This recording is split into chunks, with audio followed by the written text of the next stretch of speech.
Online ತರಗತಿಗೆ ಮತ್ತೊಮ್ಮೆ ಸ್ವಾಗತ. ಈಗಾಗಲೇ ನಾವು ಅಭ್ಯಾಸ 1.1 ರಲ್ಲಿ ಮೊದಲನೇ ಲೆಕ್ಕವನ್ನು ನಾವು ತಿಳಿದುಕೊಂಡಿದ್ದೇವೆ. ಈಗ ಅದರಲ್ಲಿ ಎರಡನೇ ಪ್ರಶ್ನೆ. ಏನ್ ಪ್ರಶ್ನೆ ಇದು?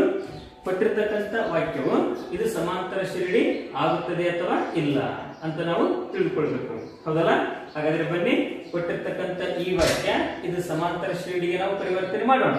ಅದಾದ ನಂತರ ಇದು ಸಮಾಂತರ ಶ್ರೇಣಿ ಆಗುತ್ತೋ ಆಗಲ್ಲ ಅನ್ನೋದು ನಾವು ಪರೀಕ್ಷೆ ಮಾಡೋಣ. ಅದಕ್ಕಿಂತ ಮುಂಚೆ ನಾನು ಇಲ್ಲಿ ಪ್ರಶ್ನೆ ಹೋಗ್ತೀನಿ, ಒಂದ್ಸಲ ಸರಕ್ಕೆ ತಿಳ್ಕೊಳ್ಳಿಲ್ಲರು. ಒಂದು ನಿರ್ವಾತಗೊಳಿಸುವ ವಾಯು ರೇಚಕ ಯಂತ್ರವು ಪ್ರತಿ ಸಲ ಸಿಲಿಂಡರಿನಲ್ಲಿರುವ ಅನಿಲದ 1/4 ಅನಿಲವನ್ನು ಹೊರತೆಗೆದರೆ ಉಳಿಯುವ ಅನಿಲದ ಪ್ರಮಾಣಗಳು.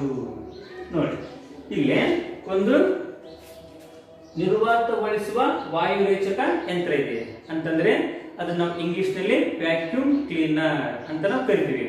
ಸೊ ಈ ಒಂದು ನಿರ್ವಾತಗೊಳಿಸುವ ವಾಯು ರೇಚಕ ಯಂತ್ರದಲ್ಲಿ ಅಲ್ಲೇನಪ್ಪಾ ಅಂದ್ರ ಆ ಒಂದು ಸಿಲಿಂಡರ್ ಕೂಡ ಇರ್ತದೆ. ಆ ಸಿಲಿಂಡರ್ ನಲ್ಲಿ ಅನಿಲದ 1/4 ಅನಿಲವನ್ನು ಹೊರತೆಗೆದರೆ ಉಳಿಯುವ ಅನಿಲದ ಪ್ರಮಾಣ ಅಂತಂದ್ರೆ, ಈಗ ಸಿಲಿಂಡರ್ ನಲ್ಲಿ ಎಷ್ಟೋ ಒಂದು ಅನಿಲ ಇದೆ, ಅದೆಷ್ಟು ಅಂತವ್ರು ಕೊಟ್ಟಿಲ್ಲ, ತಿಳಿತಾ? ಹಾಗಾದ್ರೆ ಅದು ಎಷ್ಟು ಅನಿಲ ಇದೆ ಅಂತ ಕೊಟ್ಟಿಲ್ಲ ಅಂತಂದ್ರೆ ಅದು ನಾವೇನು ತೆಗೆದುಕೊಳ್ಬೇಕು? ಎಕ್ಸ್ ಅಂತ ತೆಗೆದುಕೊಳ್ಬೇಕು ನಾವು. ಓಕೆ, ಆ ಸಿಲಿಂಡರ್ ನಲ್ಲಿರುವ ಅನಿಲ ಎಷ್ಟಂತ ಅವ್ರು ಕೊಟ್ಟಿಲ್ಲ. ಅವ್ರು ಏನು ಕೊಟ್ಟಿದ್ದಾರೆ?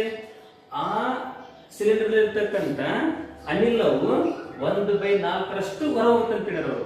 ಪ್ರತಿ ಸಲ ಆ ಸಿಲಿಂಡರ್ ಇರ್ತಕ್ಕಂತ ಅನಿಲ 1/4 ಹೊರ ಹೋಗ್ತಂತ ಹೇಳ್ಯಾರ. ಅಂದ್ರೆ ಹೊರ ಹೋಗೋಕಿನ ಮುಂಚೆಗ ಆ ಸಿಲಿಂಡರ್ ನಲ್ಲಿ ಎಷ್ಟು ಅನಿಲ ಇದೆ ಅಂತ ನಮ್ಗೆ ಗೊತ್ತಾಗಲ್ಲ, ಅದು ನಾವು ಕೊಟ್ಟಿಲ್ಲ. ಅದಕ್ಕೋಸ್ಕರ ನಾವು ಎಕ್ಸ್ ಅಂತ ತೆಗೆದುಕೊಳ್ಳೋಣ. ಓಕೆ, ಈಗ ಆ ಎಕ್ಸ್ ನಲ್ಲಿ ಅಂದ್ರೆ ಆ ಅನಿಲದಲ್ಲಿ ಪ್ರತಿ ಸಲ 1/4 ಅನಿಲ ಹೊರ ಹೋಗುತ್ತೆ ಅಂತ ಹೇಳಿದ್ದಾರೆ. ಅರ್ಥ ಆಯ್ತಲ್ಲ? ಈಗ ಅದು ಹೊರ ಹೋಯ್ತಪ್ಪ ಅಂತಂದ್ರೆ ಅಲ್ಲಿ ಉಳಿತಕ್ಕಂತ ಅನಿಲದ ಪ್ರಮಾಣ ಎಷ್ಟು ಅನ್ನೋದನ್ನ ನಾವು ಸಮಾಂತರ ಶ್ರೇಣಿಯಲ್ಲಿ ಬರೆದುಕೊಳ್ಬೇಕು. ಓಕೆ, ಹಾಗಾದ್ರೆ ಬನ್ನಿ, ಅದರಲ್ಲಿ ಫಸ್ಟ್ ನಾನು ಏನ್ ತೆಗೆದುಕೊಳ್ತೀನಿ ಅಂದ್ರೆ ಆ ಸಿಲಿಂಡರ್ ನಲ್ಲಿರುವ ಅನಿಲದ ಪ್ರಮಾಣ ಎಕ್ಸ್ ಅಂತ ತೆಗೆದುಕೊಳ್ತೀನಿ. ಆಗಲೇ ನಿಮ್ಗೆ ಹೇಳಿದ್ದೆ ಆ ಸಿಲಿಂಡರ್ ನಲ್ಲಿ ಎಷ್ಟು ಪ್ರಮಾಣದ ಅನಿಲ ಐತೆ ಅಂತ ಅವರು ಕೊಟ್ಟಿಲ್ಲ. ಅದಕ್ಕೋಸ್ಕರ ನಾನು ಏನ್ ಮಾಡ್ತೀನಿ? ಎಕ್ಸ್ ಅಂತ ತೆಗೆದುಕೊಳ್ತೀನಿ. ಈಗ ಎಕ್ಸ್ ಅಂತ ನಾವು ತೆಗೆದುಕೊಂಡಾಗ ಅದು ಸಮಾಂತರ ಶ್ರೇಣಿ ಪ್ರಕಾರ ಏನಾಗುತ್ತದು? A1 ಅಂದ್ರೆ ಮೊದಲನೇ ಪದ ಆಗುತ್ತದೆ. ಅರ್ಥ ಆಯ್ತಲ್ಲ? ಈಗ ಇದು ಆ ಸಿಲಿಂಡರ್ ನಲ್ಲಿ ಇರ್ತಕ್ಕಂತ ಅನಿಲ. ಈಗ ಈ ಅನಿಲದಲ್ಲಿ ಪ್ರತಿ ಸಲ 1/4 ಅನಿಲ ಹೊರ ಹೋಗುತ್ತಾ? ಓಕೆ, ಹೊರ ಹೋದಾಗ ಅಲ್ಲಿ ಉಳಿತಕ್ಕಂತ ಅನಿಲದ ಪ್ರಮಾಣ ಅಂದ್ರವು ಮುಂದಿನ ಪದಗಳಾಗ್ತವ. ಈಗ A1 ಅಂದ್ರೆ ನಾವು ಇದರಿಂದ 1/4 ಅನಿಲವನ್ನು ತೆಗೆದಾಗ ಅಲ್ಲಿ ಉಳಿದಂತ ಅನಿಲ ಇರ್ತಲ್ಲ, ಅದು A2 ಅಂತ ಆಗುತ್ತಾ, ಮತ್ತೆ A3 ಮತ್ತೆ A4 ಈ ತರ ಕಂಡುಹಿಡೋಣ. ಅರ್ಥ ಆಯ್ತು ಅಂತ ತಿಳ್ಕೊತಿರೋರಿಗೆ ಬನ್ನಿ. ಹಾಗಾದ್ರೆ ಈಗ A1 ಸಿಕ್ಕಿದೆ, ನಾವು A2 ಕಂಡುಹಿಡೋಣ. ಓಕೆ, ಬನ್ನಿ.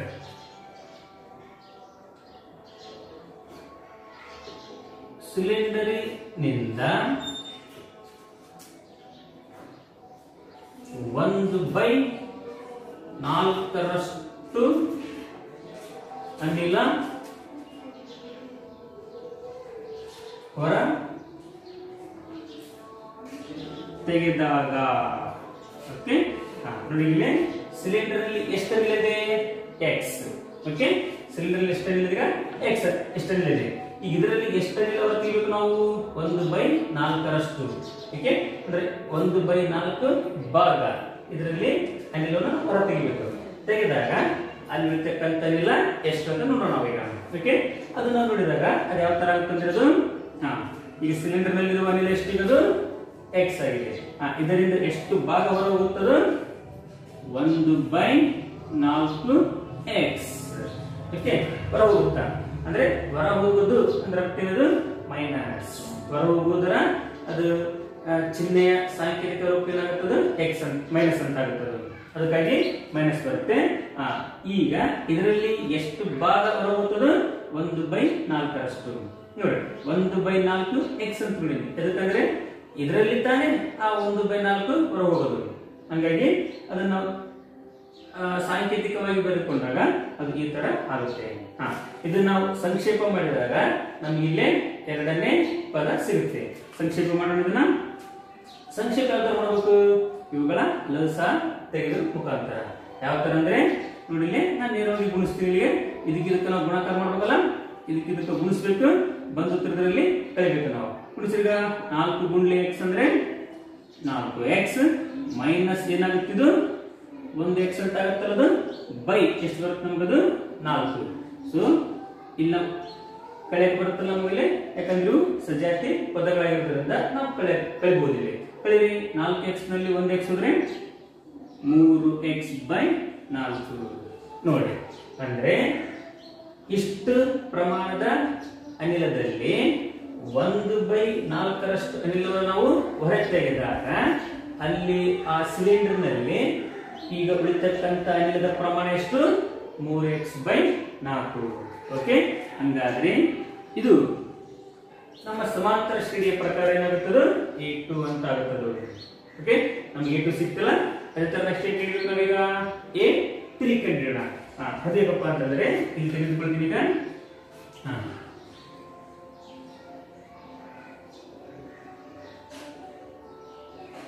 ಸಿಲಿಂಡರಿನಲ್ಲಿರುವ ಅನಿಲದಲ್ಲಿ ಈಗ ಎಷ್ಟಿದೆ? ಸಿಲಿಂಡರ್ ಅನಿಲ 3x/4 ಇಷ್ಟಿದೆ. ಇದರಲ್ಲಿ ಮತ್ತೆಷ್ಟಿದಾಗ 1/4ರಷ್ಟು ತೆಗೆದಾಗ ಓಕೆ, ಅಲ್ಲಿ ಉಳಿತಕ್ಕಂತ ಅನಿಲ ಎಷ್ಟು ಅಂತ ಕಂಡಿಡೋಣ. ಸೊ ಬರೀವಾಗ ಈಗ ಯಾವ ತರ ಆಗ್ತದೆ? 3x/4 ಮೈನಸ್ 1/4x ಈ ತರ ಆಗ್ತದೆ. ಸರಿ,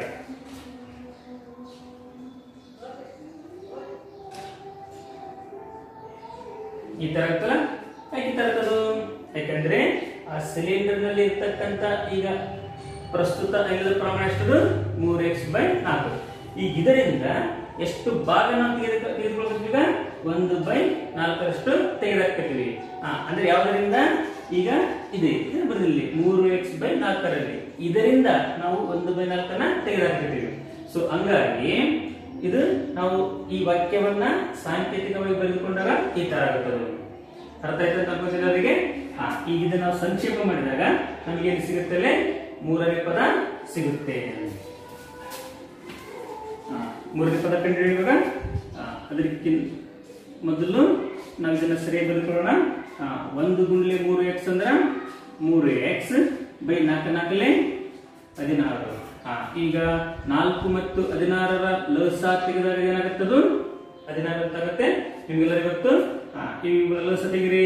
4 ಎಷ್ಟಲೇ 16, 4 4 16, 16 ಎಷ್ಟಲೇ 16, 16 ಒಂದ್ಲೆ. ಸೊ ಗುಣಿಸಿರುವಾಗ 3 4 12x minus 3 1 3x.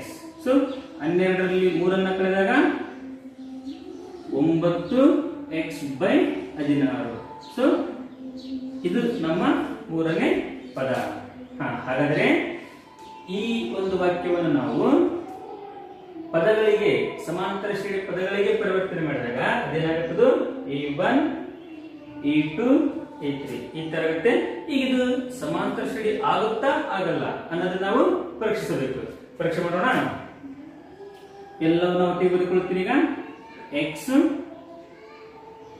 3x/4 9x/16 ಇದು ಮುಂದುವರಿತಾ ಹೋಗುತ್ತೆ. ನಮಗೆ ಸಾಕು ಈ 3 ಪದಗಳಿಂದ ನಾವು ತಿಳಿದುಕೊಳ್ಳಬಹುದು ಇದು ಸಮಾಂತರ ಶ್ರೇಣಿಗೆ ಒಂದು ಉದಾಹರಣೆ ಹೌದಾ ಅಲ್ಲ ಅಂತ ಅನ್ನೋದು. ಅದನ್ನ ತಿಳ್ಕೋಬೇಕು ನಾವು. ನಿಮ್ಗೆಲ್ಲರಿಗೂ ಗೊತ್ತು, ಇಲ್ಲಿ A2 ಮೈನಸ್ A1 ಅಂದ್ರೆ ಈ ಒಂದು ಶ್ರೇಣಿಯ ಸಾಮಾನ್ಯ ವ್ಯತ್ಯಾಸ ಏನಾಗಿರ್ಬೇಕು? ಅದು ಸ್ಥಿರವಾಗಿರ್ಬೇಕು. ಸ್ಥಿರವಾಗಿದ್ದರೆ ಅದನ್ನು ಸಮಾಂತರ ಶ್ರೇಣಿ ಅಂತ ಕರಿತೀವಿ ನಾವು. ಸಾಮಾನ್ಯ ವ್ಯತ್ಯಾಸ ಸ್ಥಿರ, ಅದನ್ನ ಹೆಂಗ್ ತಿಳಿಬೇಕು ನಾವು? ಇದರಿಂದ ಇದನ್ನು ಕಳಿಬೇಕು, ಇದರಿಂದ ಇದನ್ನು ಕಳಿಬೇಕು ನಾವು. ಓಕೆ, ಕಳಿಯೋಣ. ಫಸ್ಟ್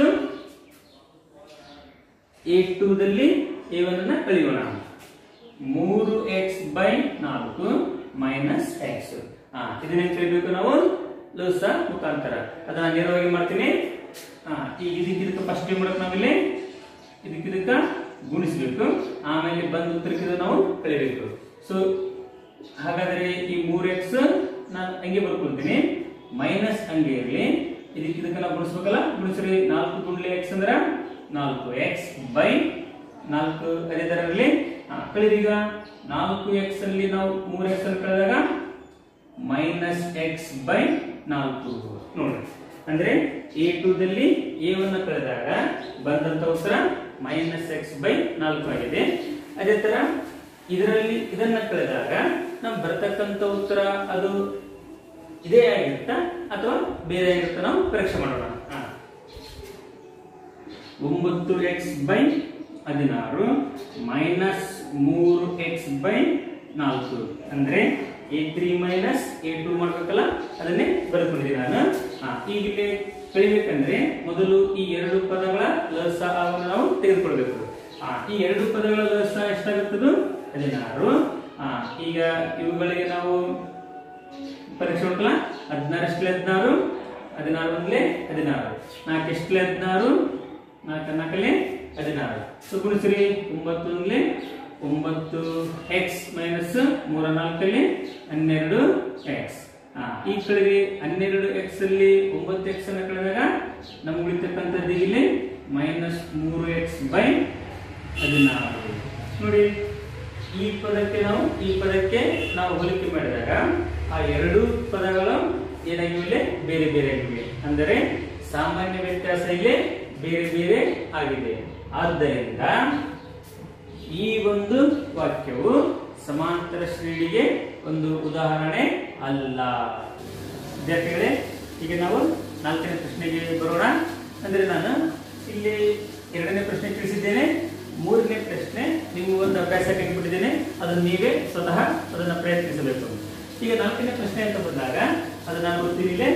ಆರಂಭಿಕ ಠೇವಣಿ ರೂಪಾಯಿ 10,000ಕ್ಕೆ ಶೇಕಡ 8 ಚಕ್ರ ಬಡ್ಡಿಯಂತೆ ಪ್ರತಿ ವರ್ಷ ಆಗುವ ಮೊತ್ತ.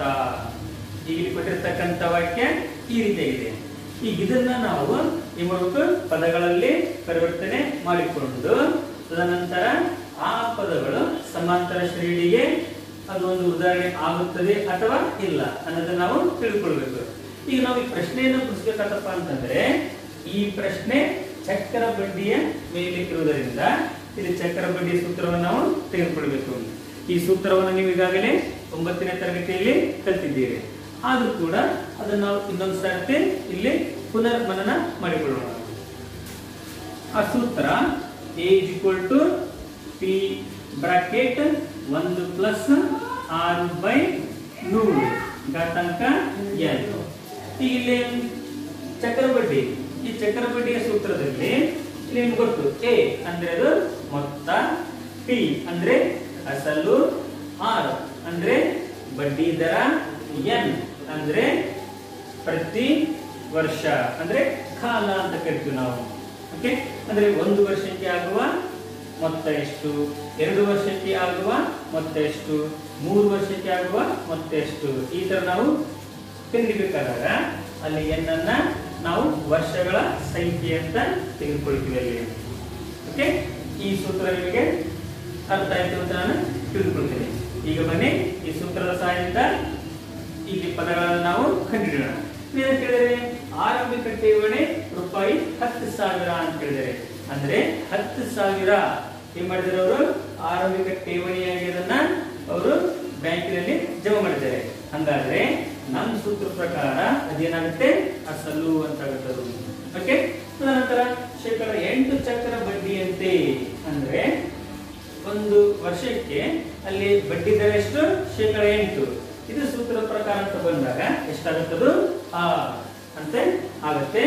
ಇಲ್ಲಿ ಹೇಳಿದ್ರು ಪ್ರತಿ ವರ್ಷ ಅಂತ ಹೇಳಿದರೆ, ಅಂದ್ರೆ ನಾವು ಪ್ರತಿ ವರ್ಷದನ್ನ ಕೇಳಬೇಕಿಲ್ಲ. ಅಂದ್ರೆ 1ನೇ ವರ್ಷಕ್ಕೆ ಆಗುವ ಮೊತ್ತ, 2ನೇ ವರ್ಷಕ್ಕೆ ಆಗುವ ಮೊತ್ತ, 3ನೇ ವರ್ಷಕ್ಕೆ ಆಗುವ ಮೊತ್ತ, ಈ ತರ ಕೇಳಬೇಕು. ಓಕೆ, ಅದು ನಾವಿಲ್ಲಿ ಎನ್ನ ಆ ತರ ತಿಳ್ಕೊಳ್ಬೇಕಾಗ್ತದೆ. ಅಂದ್ರೆ 1ನೇ ವರ್ಷ, 2ನೇ ವರ್ಷ, 3ನೇ ವರ್ಷ, ಈ ತರ ನಾವು ತಿಳ್ಕೊಳ್ಬೇಕಾಗುತ್ತೆ. ಅರ್ಥಲ್ಲ? ಬನ್ನಿ ಹಾಗಾದ್ರೆ ಇಲ್ಲಿ ಪ್ರಶ್ನೆಯ ಪ್ರಕಾರ ಆರಂಭಿಕ ಠೇವಣಿ. ಅದು ನಾವು ಪದಗಳಿಗೆ ಹೋಲಿಕೆ ಮಾಡಿದಾಗ ಎಷ್ಟೇ ಪದ ಆಗ್ತದೆ? ಮೊದಲೇ ಪದ. ಯಾಕಂದ್ರೆ ಅವರು ಆರಂಭಿಕ ಠೇವಣಿ. ಆರಂಭ ಅಂದ್ರೆ ಮೊದಲನೇ ಬಾರಿಗೆ ಅಂದ್ರೆ ಅದು ಫಸ್ಟ್. ಅಂದ್ರೆ ಪದಗಳ ಪ್ರಕಾರ ಈಗ ಅಂತ ಆಗುತ್ತದೆ. ಆರಂಭಿಕ ಠೇವಣಿ ಎಷ್ಟದು? 10,000 ಅಂತ ಆಗುತ್ತೆ. ಆರಂಭಿಕ ಠೇವಣಿ 10,000 ಜೊತೆ 8% ಚಕ್ರ ಬಡ್ಡಿ ಅಂತೆ. ಈಗ ಪ್ರತಿ ವರ್ಷ ಅಂದ್ರೆ ಒಂದು ವರ್ಷಕ್ಕೆ ಆಗ್ತಕ್ಕಂಥ ಮೊತ್ತ ಎಷ್ಟು ಅದನ್ನ ಕಂಡಿದ್ದೀನಿ ನಾನು. ಸೊ ಅದನ್ನ ಕಂಡಿಬೇಕಾದ್ರೆ ಈ ಸೂತ್ರ ಪ್ರಕಾರ ನಾವು ಬೆಲೆಗಳನ್ನು ತಿಳಿದುಕೊಳ್ಬೇಕಾಗತ್ತೆ. ಸೂತ್ರ ಪ್ರಕಾರ ಎ ಅಂದ್ರೆ ಮೊತ್ತ ನಾವು ಕಂಡಿಬೇಕು. ಅದಂಗೆ ಇರಲಿ. ಪಿ ಅಂದ್ರೆ ಅಸಲು. ಎಷ್ಟು ಅಸಲಲ್ಲಿ? 10,000 ಅಲ್ಲ? ಸರಿ. ನೆಕ್ಸ್ಟ್ 1 ಪ್ಲಸ್ ಆರ್ ಅಂದ್ರೆ ಚಕ್ರ ಬಡ್ಡಿ ಎಷ್ಟು? 8. ಈ 100ಕ್ಕೆ 100. ಎನ್ನ ಬೆಲೆಗೆ ಎಷ್ಟು ತಿಳ್ಕೊಳ್ಬೇಕು ನಾವು? 1 ಅಲ್ಲ? ಯಾಕಂದ್ರೆ ಒಂದು ವರ್ಷಕ್ಕೆ ಆಗ್ತಕ್ಕಂಥ ಮೊತ್ತ ಎಷ್ಟು ನಾವು ತಿಳಿಯಬೇಕಾಗಿದೆ. ಅದಕ್ಕೆ ಎನ್ನ ಬೆಲೆ ನಾನೀಗ 1 ತೆಗೆದುಕೊಳ್ತೇನೆ. ಇದನ್ನ ನಾವು ಬಿಡಿಸಿದಾಗ 10,000. ಓಕೆ. ಮೊದಲು ನಾನು ಈ ಬ್ರಾಕೆಟ್ ಬಿಡಿಸ್ಕೊಳ್ತೀನಿ. ಈ ಬ್ರಾಕೆಟ್ ಅಲ್ಲಿ ಈಗ ಲಸ ತೆಗೆದು ಲೆಕ್ಕನ ಬಿಡಿಸ್ಬೇಕಾಗ್ತದೆ ನಾವು. ಲಸ ಅಂದ್ರೆ ಈಗ ಇದಕ್ಕೆ ಮಾಡೋದು ನಾವು ಗುಣಕಾರ. ಬಂದು ಉತ್ತರ ಇದಕ್ಕೆ ನಾವು ಗುಣಿಸ್ಬೇಕು.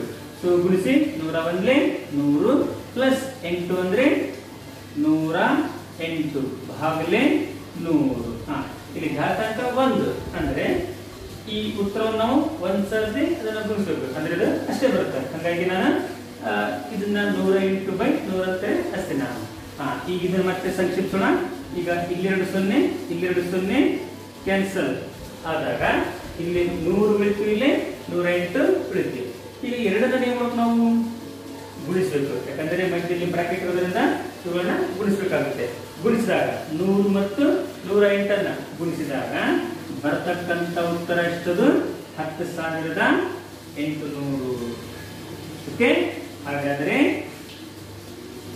ಈ 10,800 ಅನ್ನೋದು ಪದಗಳ ಪ್ರಕಾರ ಎಷ್ಟೇ ಪದ ಆಗುತ್ತದೋ?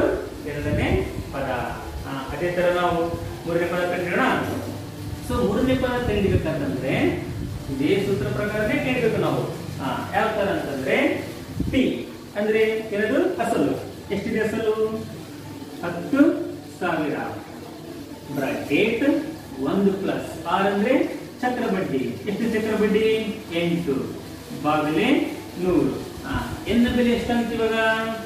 2 ಆಗ್ತಲ್ಲ? ಯಾಕಂದ್ರೆ ಎರಡನೇ ವರ್ಷಕ್ಕೆ ಆಗ್ತಕ್ಕಂಥ ಮೊತ್ತ ನಮಗೆ ಬೇಕಾಗಿದೆ. ಹಾಗಾಗಿ ಸರ್ ಎನ್ನ ಬೆಲೆ 2 ಅಂತ ಆಗುತ್ತೆ.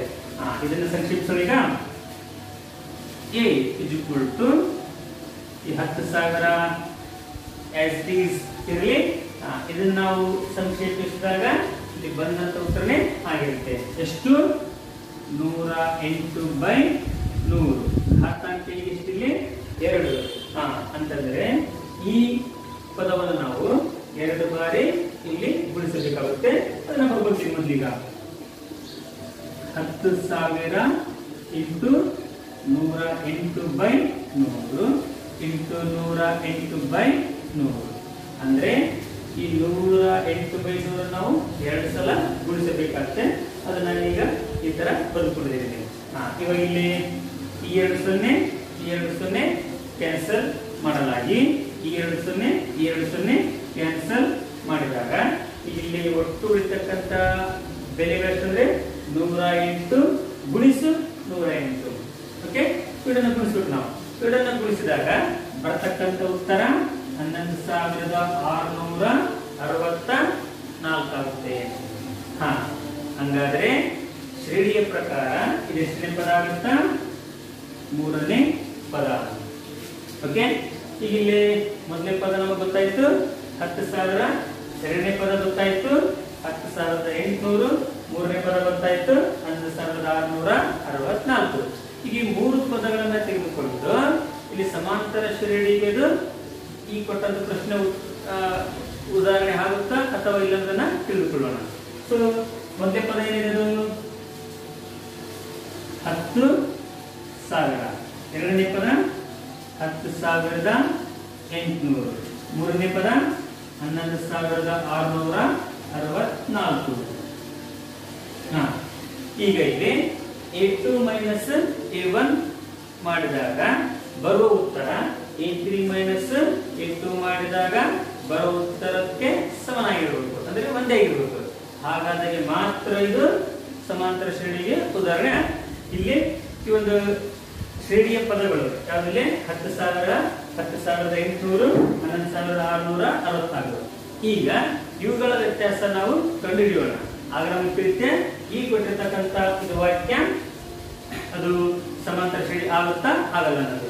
ಸೊ ಫಸ್ಟ್ ಇಲ್ಲಿ A2 ಮೈನಸ್ A1 ಮಾಡಲಾಗಿದೆ.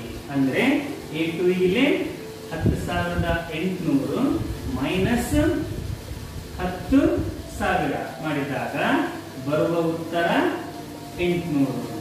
ಓಕೆ, ಅದೇ ತರ A3 ಮೈನಸ್ A2 ಮಾಡಲಾಗಿದೆ.